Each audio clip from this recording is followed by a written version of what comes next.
got your notebook. There's more.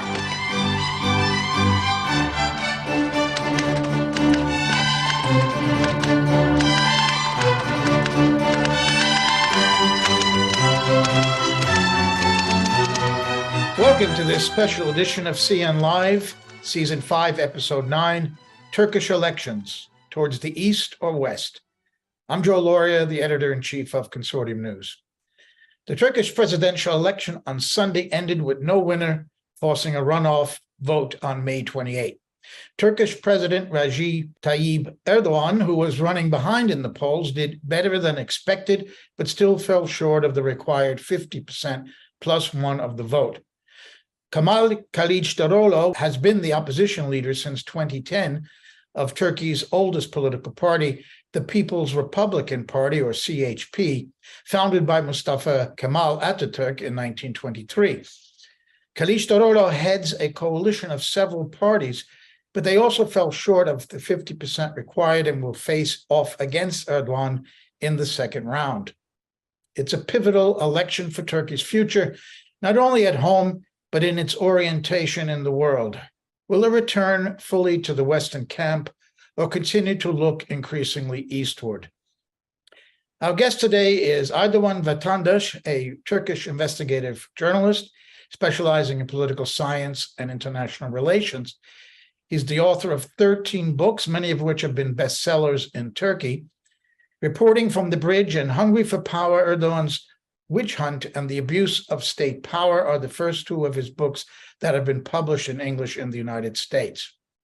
Aydogan is the founder and the editor-in-chief of the English language Politurco.com, highly recommended for news about Turkey. Aydogan, thanks for coming on the show today. Thanks for having me, Joe. Now, let me just ask you, were the results Sunday a surprise for you? The polls indicated that Erdogan could actually lose. Mm-hmm. Well, honestly, I wasn't surprised. This is what I was expecting. Not because Erdogan was successful, just because I knew the structure of the Turkish political system. So Erdogan is running the country for almost 22 or 23 years. It's been a long time. So he has consolidated too much power. So even though the Turkish political system looks like that it's a democracy, but it's not. So there is no separation of power, separation of powers in Turkey.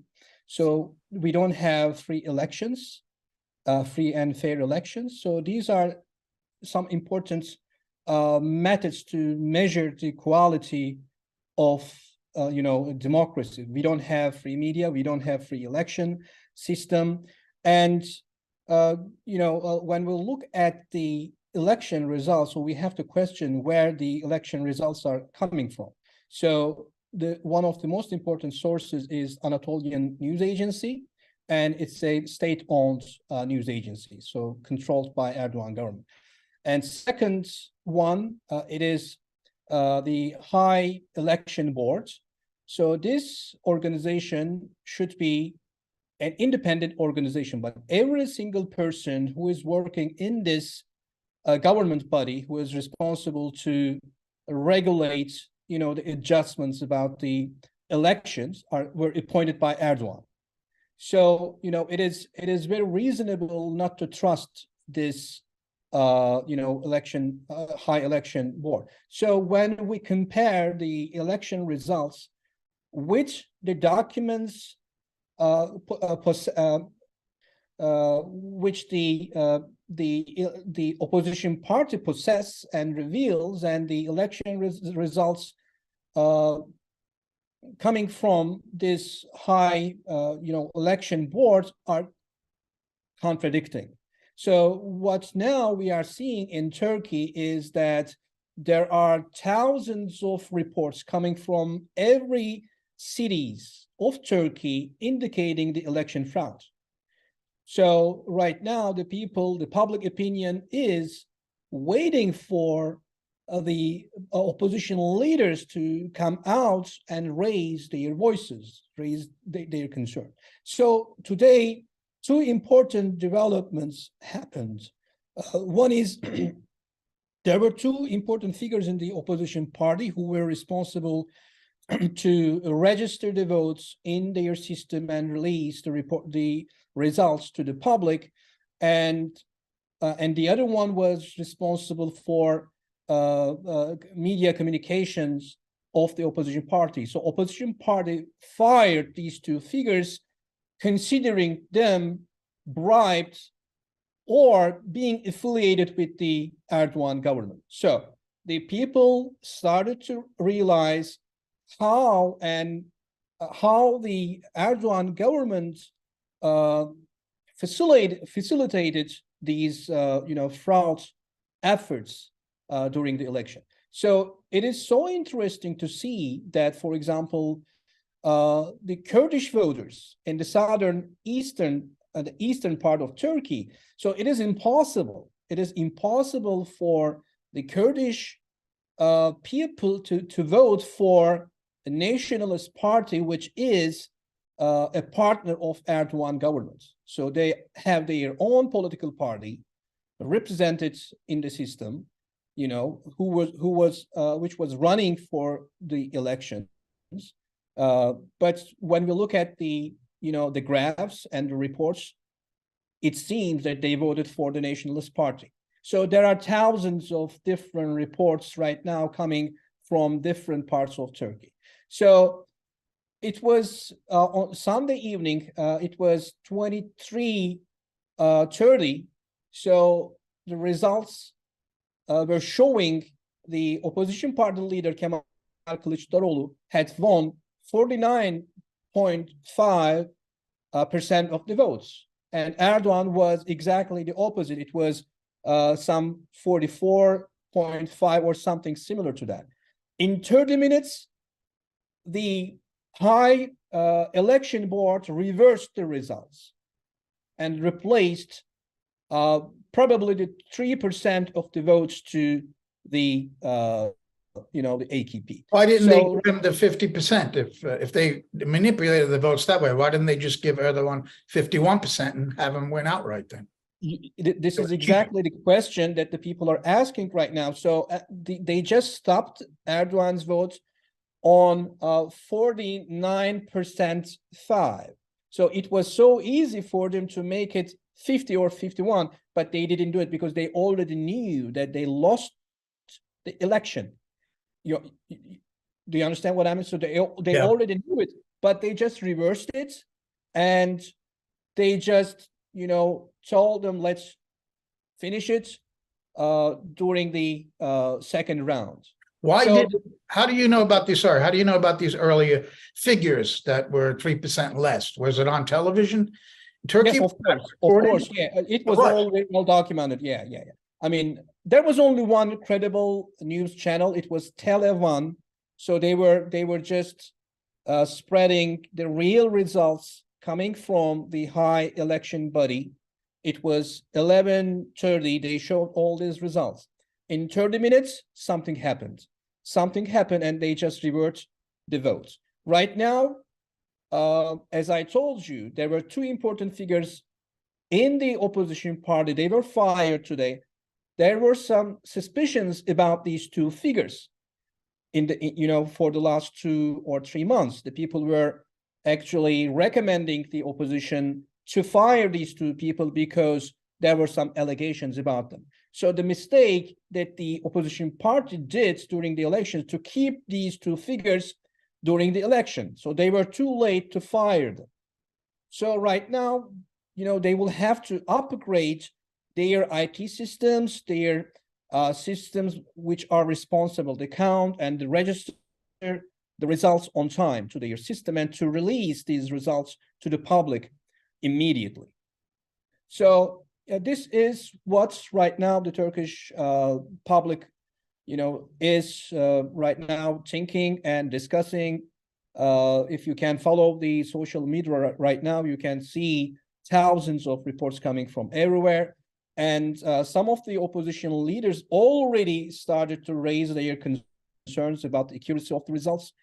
And yes, the people also are expecting the opposition leader, Kemal Kılıçdaroğlu, to come out and tell the people that they are objecting officially to the high election board. They are objecting the results on local levels, but they have to do it by going to the high election body and declare that they do not accept the results. So we are waiting for this kind of developments as well. I see. So why is there a reason why he would not do that, Kılıçdaroğlu? Why he would not make a formal This is declaration? a very good question, Joe. This is a very good question. So as I told you, last night, on Sunday night, around 11:30 p.m. Turkish time? According to Turkish time, yes. So as I told you, the results were so obvious. Kılıçdaroğlu was ahead of Erdogan. They changed it. They did something. So Erdogan went to Ankara and started to give a speech. He didn't declare victory, but he gave a speech that, it looks like that they have to try it for the second round. So he also declared that he is very much ahead of the opposition. So just put yourself in front, as the opposition leader. So they are watching Erdogan's, revelations, Erdogan's speech. Erdogan says that he is ahead of the opposition and they will try the second round. So opposition has two options. They would just declare that this is a lie because they already know the results. It's in their hands. Okay. Or just call the people to the streets. But Erdogan has the power of the military, intelligence, police, and some paramilitary groups. So what I understand is that the opposition leaders wouldn't put the people's lives to risk. They didn't want to take that risk. So I think they just wanted to take it in a more peaceful way, so that they wouldn't put the lives of the people to risk. Right. So the polls showed that Erdogan could lose. So you're saying the actual results were more or less in line with what the opinion polls were before the election. Absolutely. So probably Kılıçdaroğlu got 51 to 52. The polls were saying that he would probably get 53 to 54. Yeah. But this is what we are seeing right now. Probably they got 51, 52 points of votes, but we will see how these objections will end up with. Tell us, the audience, about the coalition that was formed. This was something new, I think, that Kılıçdaroğlu wasn't just the Republican Party. He put together, how many parties were put together, and how well did that work? Parties. Yeah. CHP represents the secular values, secular Republican values and principles. So as you had mentioned, it was founded by the founder of Turkey, Mustafa Kemal Atatürk. And then E-Party was part of the nationalist party. So the leader of the party is a lady, Meral Akşener. So they represent, the nationalist and conservative values. And then we have Ali Babacan. Ali Babacan was part of AKP. He's very liberal and he is expert on economy. And then we have Saadet Partisi. Saadet Partisi is an Islamist party, so they are the predecessors of AKP.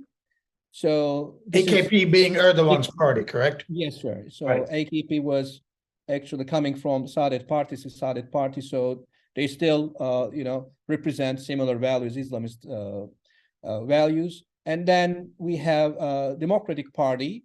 This party is not that big, but the leader of the party has a PhD from Harvard University. So he's a very credible person as well. So this is the coalition. This is a coalition of different perspectives and opinions of the Turkish nation. Also, the Kurdish voters actually supported this formation. So the HDP.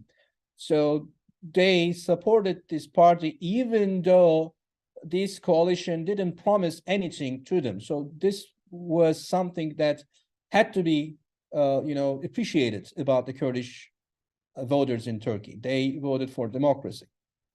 Tell me, explain again what happened with the Kurds. Were they not allowed to vote for? No. That's no. Coalition? Kurdish people supported this coalition, Okay. even though they were not promised anything. They didn't promise anything to the Kurdish party, the Kurdish people, for their support. They didn't promise anything in the government. They didn't promise anything, but they just believe that this change, this tendency for change in the country is something that they had to support. And they support the Kemal Kılıçdaroğlu coalition. Right. And one also, I forgot to mention about Ahmet Davutoğlu. He was a former prime minister of Erdogan government, so he also established his own party, Gelecek Partisi, future party. They also represent similar conservative and Islamist parties. So you see that there are different ideologies and political views in this coalition, including the Kurds. The Kurds were also supported this coalition. Basically, the entire country, all the parties against Erdogan. That's correct. So you understand that the Kurds had no reason to vote for a right-wing, an extreme right-wing political party in the south, in the east. So this is how we can understand that there was a the frauds going on during the elections. Fraud and manipulation of the votes. Yes, okay. Interesting. Now let's get a little bit into the issues of this election. The Western countries' powers, it seems like they clearly wanted Erdogan to lose. They are concerned about his drift towards Eurasia and away from the West, especially towards Russia and China. The Economist magazine had a huge cover story in which basically they called for him to be defeated. How was that received in Turkey? Was there any backlash because the West made it so obvious they wanted Erdogan to lose? Well, no matter what the West says about Erdogan government, even though if they would say something positive about the Erdogan government, so they have the tendency to have this anti-Western sentiment, anti-Western views, because this is what they are using. They are saying that the West is jealous of the Turkish leadership, Turkish developments. So this is what they are using all the time. United States is trying to destroy Turkey. European Union is trying to destroy Turkey. So no matter what the Western countries say, this is what actually they would sell to the Turkish public, because this is how they are feeding the Turkish nationalism. Yeah. So they said that the Western countries are against them and supporting the opposition party. So I don't actually have a clear picture to make this claim, personally. So these are people from Erdogan's AKP party that have accepted this narrative that the West and the US and Europe are trying to destroy Turkey. That's correct. That's not widely believed amongst the opposition parties, correct? Right. Okay. I mean, you can say that Western countries prefer to see a democracy in Turkey, because this change in Turkey would affect some illiberal democracies, illiberal political systems in the world. It may affect Russia. So that Russian hackers and Russian circles, maybe intelligence related circles, supported Erdogan during this election. I don't have any clue.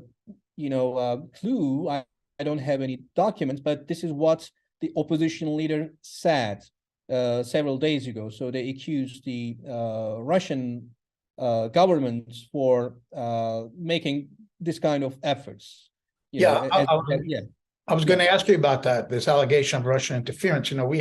We had that in the United States too, and caused such division in the country for so many years, and there really was no evidence that Russia that's the effect. Right. So you're saying you don't know what the truth is about that allegation? I don't know. I don't know what the truth is about it. But the former Turkish intelligence service made that claim several weeks ago. He said that they would expect the Russian government to try this kind of efforts. Right. And also the opposition party leader made that claim several days ago. when they see some doctored images in the social media. So this is what they saw, but I don't think that AKP or Turkish intelligence would need the Russians' help. They can clearly make these kind of things by themselves. Right. Well, I think it's clear Russia would prefer to win, just like they would prefer that Hillary Clinton lost. But that's not proof that they actually.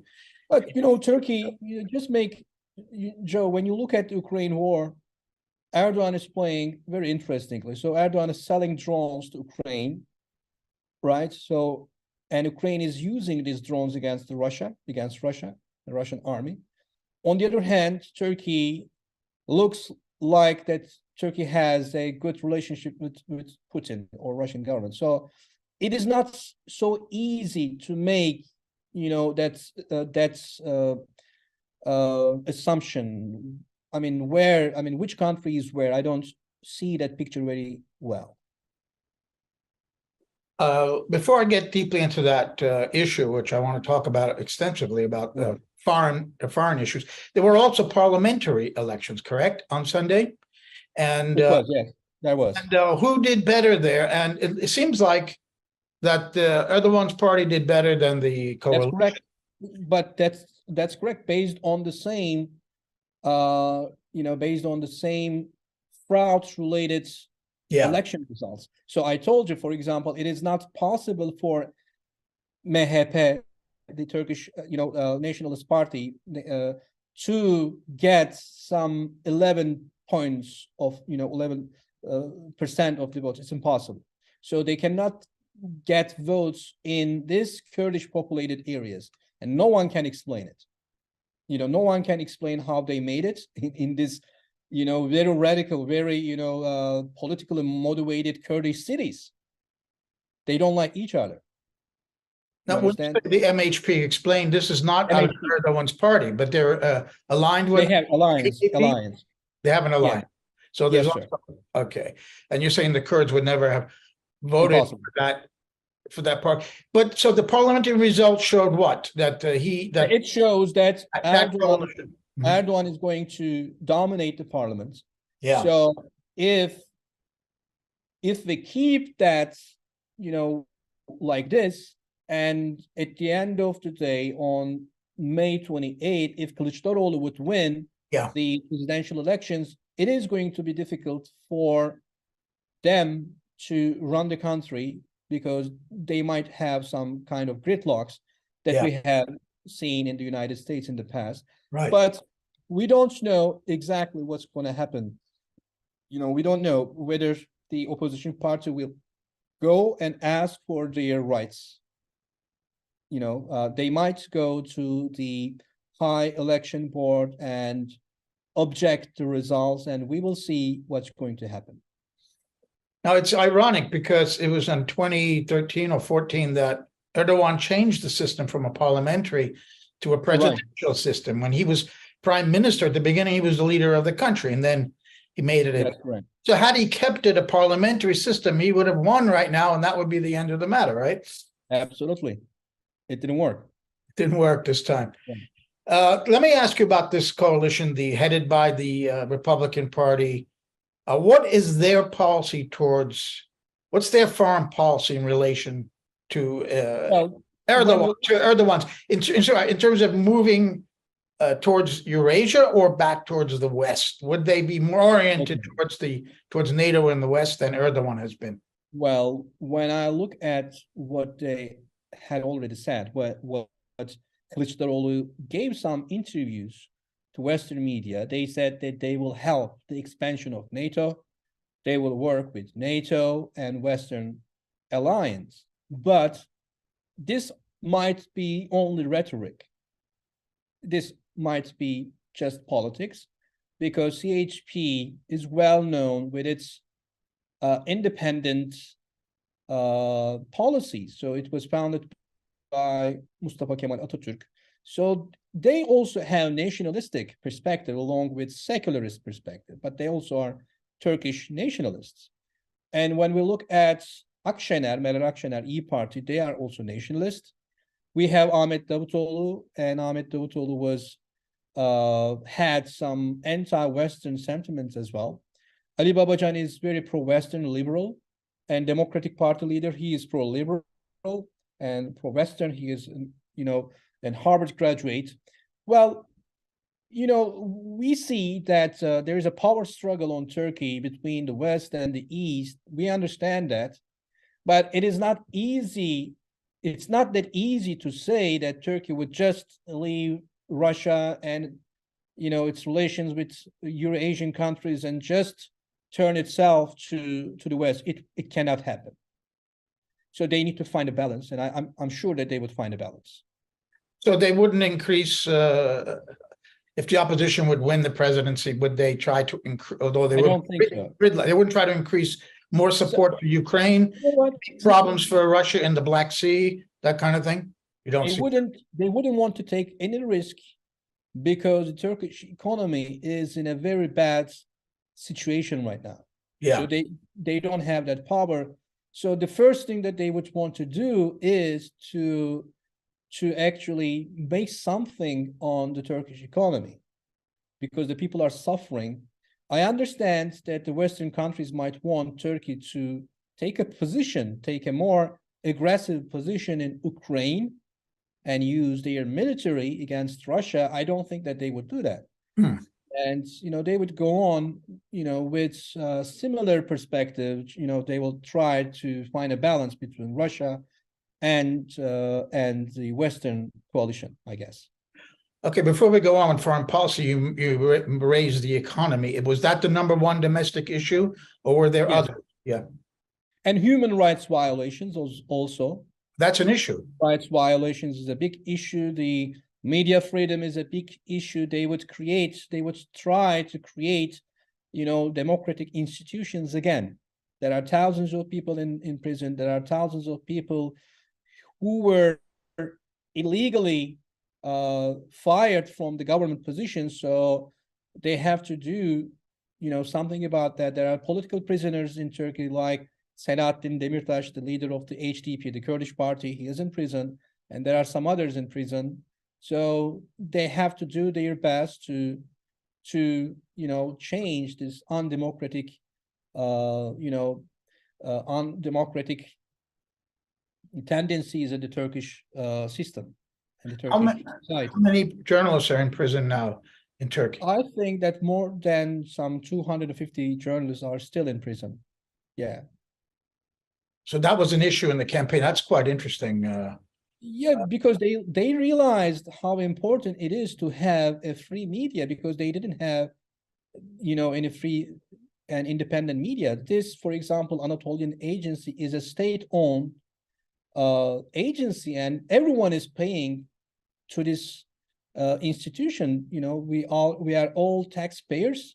So, but they only give one perspective, which is the government perspective.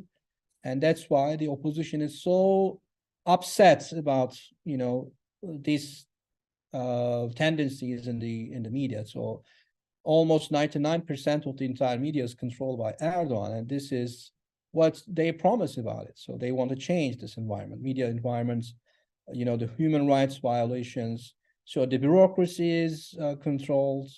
They are working as they are employees of Erdogan or the AKP government. So the government officials also should be loyal only to the constitution, not to the parties or the leaderships.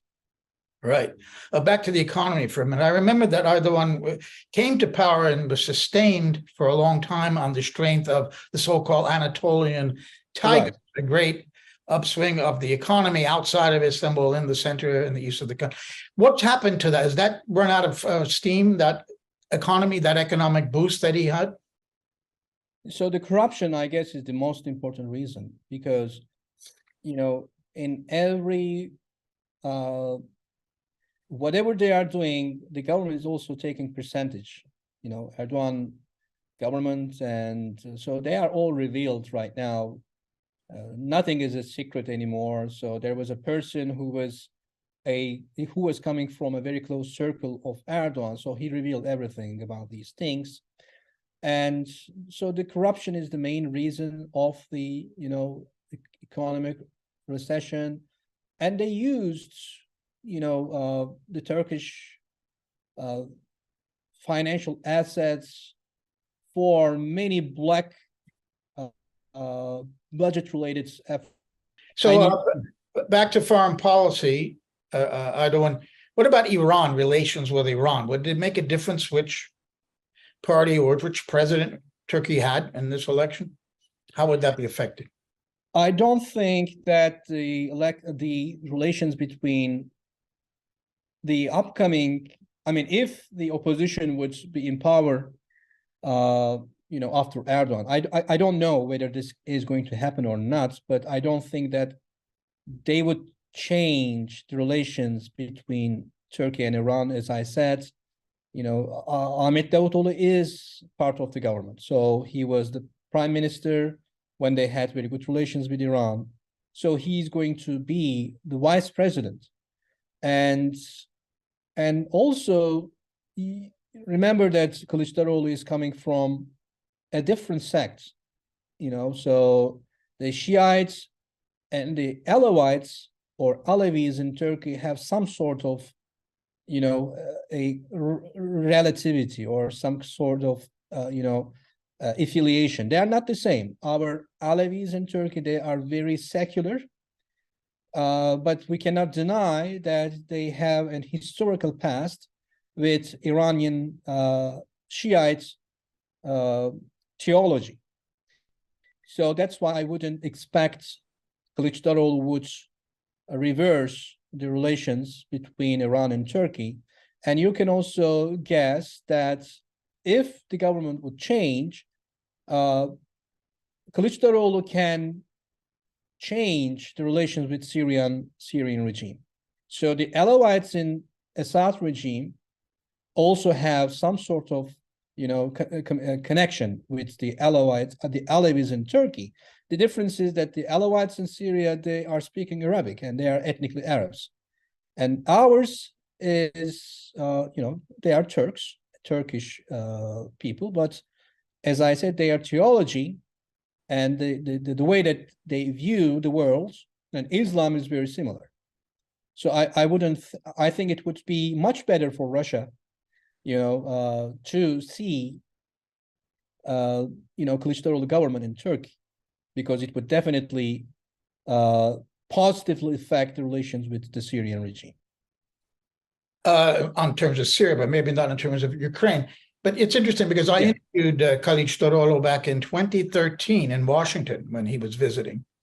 And at that interview, he said he was very critical of the Erdogan government's Syria policy and openly said they were supporting extremists in Syria trying to overthrow Assad. But, since China brokered this extraordinary deal between Iran and Saudi Arabia, it's had a kind of seismic, in my view, effect all over the Middle East, because the relations between Iran and Saudi Arabia it had an influence in almost every conflict in the region. And to bring those together has had, particularly in Yemen, but even in Lebanon or in Iraq, we might see change, and Syria specifically. And Russia has played a big role in the diplomacy as well. So is it a bit of a humiliation for Erdogan, because we see him kind of changing his Syria policy now? He's going to maybe withdraw all the troops from inside Syria, and the Arab League just readmitted Bashar al-Assad. Where is Erdogan now on Syria? And isn't this a kind of this reversal? If he comes through, isn't it kind of a humiliation for his previous? Yes, that's correct. That's correct. Some 2 weeks ago, I guess, Erdogan, in a TV interview, claimed that the Turkish intelligence eliminated the ISIS leader, but we haven't seen that this allegation was confirmed by some Western credible, intelligence services. So we didn't understand why he made this claim. But yeah, ISIS and al-Nusra, the Turkish intelligence were affiliated in the past, so they had very positive communications in the past, and the Turkish government was also providing some ammunition and some weapons to them, and this was deteriorating relations with the Syrian regime. I think, as I said before, the opposition parties, I mean, a potential prospective government led by the opposition would be much trustworthy by Assad regime and by Russian government as well, along with the Western governments, because what they would do would be visible and transparent, I guess. Okay, but the issue of charisma has come up here. I mean, Erdogan, whatever we think about him or what his opponents think, that he's acted in dictatorial ways, that he has so many people in prison, including, as you say, 250 journalists. He has apparently something because he's been in power for 20 years. So whereas Kılıçdaroğlu has got zero charisma, I have to say, as I said, I spent in his hotel room in Washington. And at that time, in that interview in 2013, there was a lot of talk about this Mustafa Sarıgül taking over the party. And he actually told me, Kılıçdaroğlu, that he would be willing to step down as the leader if he thought that Mustafa Sarıgül would be a better, more charismatic. What happened to Mustafa Sarıgül? This is 10 years later. What's happened there? Well, Mustafa Sarıgül didn't have any charisma. He was a handsome, mayor of a district in Istanbul. And he supported, he's lost, but he just supported Kılıçdaroğlu. He actually did the right thing for this election. But when it comes to charisma, the charisma without democratic leadership is not something good for the societies, because Hitler had charisma as well. And authoritarian charisma always polarizes the people, creates enemies, and authoritarian charismatic leadership with narcissistic personality disorder leads their countries' destruction. This is what happened in Germany, because the people couldn't see what is coming for them. So that's why they were delusioned with Hitler's, visions and, many other things. We have seen a similar delusion in Turkey. The people were mesmerized by Erdogan's, rhetoric claiming to resurrect the caliphate and Ottoman Empire. There is a similarity between the German nation and the Turkish nation. They lost the First World War. They were allies. So when Atatürk came to power, he just tried the Turkish nation to forget that defeat. Erdogan tried to remind that defeat to the people, and he just promised them to heal that wound. Okay, and this is how the Turkish people were trapped by this rhetoric, and they supported him, believing that one day they would have their Ottoman Empire and caliphate back. But it was just a lie. It was just a lie. So right now, the Turkish nation is facing not to establish the Ottoman Empire, but they are facing whether they would survive, they would keep their country united or not. Because this kind of leaders like Hitler always separates the country or destroys their country. What happened in Germany, we didn't have the German Empire, but Germany was separated into two countries. That's quite interesting. Now, what's happened to all of these grandiose plans of Erdogan to restore something like an Ottoman Empire? Now, he certainly has increased the influence of Turkey outside of the region, and in Africa in particular. He's gotten more involved. He's certainly what has he achieved with Central Asian, Turkic-speaking republics? But how would you assess in 20 years the entire career of Erdogan? I want to ask you, but in particular his foreign policy, but also home. How would you look back from 2003 when he became prime minister till now? How would you describe what I see he set out to do and what he's achieved? These are his final times. These are his final times. First, he's not good. His health is not good. So he has really serious health issues. This is the first thing.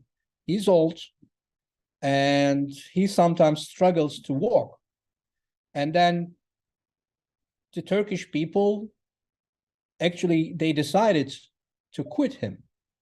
I mean, don't take this election results very seriously, okay? Even though it looks that he won, actually he did not. He lost it. He couldn't make it in the first round, even though let's assume that the results were correct, but he didn't make it. He couldn't make it. So he already realizes that he is losing. And just, it would affect his narcissistic personality as well, okay? This is the one thing. The second thing is that the people are going to be more poor, during the time, and it's not going to be sustainable for Erdogan to pursue his expansionist policies in the region. Okay, for example, they were competing with United Arab Emirates in Libya. They were representing different political camps in Libya. They were fighting. They had a proxy wars in Libya. But when the mob leader, Sedat Peker, moved to Dubai and started to make some revelations against Erdogan government, Erdogan had to go to United Arab Emirates and had to deal with them. And they started to sell drones, to the United Arab Emirates government, and they started to use these drones in Libya against Erdogan's proxies. So how they lost their interests in Libya just for one man, just because of one man who was talking against Erdogan. So it means that he's a pragmatist. He can easily leave the country's, the nation's interest when it bothers him. So I don't think that from now on Turkey would have expansionist policies, because eventually they will lose. Eventually they will lose. And this Ottoman Empire rhetoric and the resurrecting the caliphate, they were just rhetoric. Yeah. They were not real. So what do you think happens in the runoff? Any prediction? Well, it depends on how the opposition would take it seriously this time. They would take some risks. It's not easy to challenge a state, because it's a state establishment. If some circles in the state establishment would realize that they will not be able to go on with Erdogan, they might want to take sides with the opposition. So right now, we will see. I'm not that sure what would happen. So remember, for example, there were some bureaucrats in Germany during the Hitler's time. They tried to stop him, but they couldn't. Right now, the Turkish nation is trying with democratic means to stop Erdogan, but they also need some support from the bureaucracy. Right. If they would find that bureaucracy, I know that a lot of documents are being revealed by the bureaucracy to help the opposition, but it's not enough.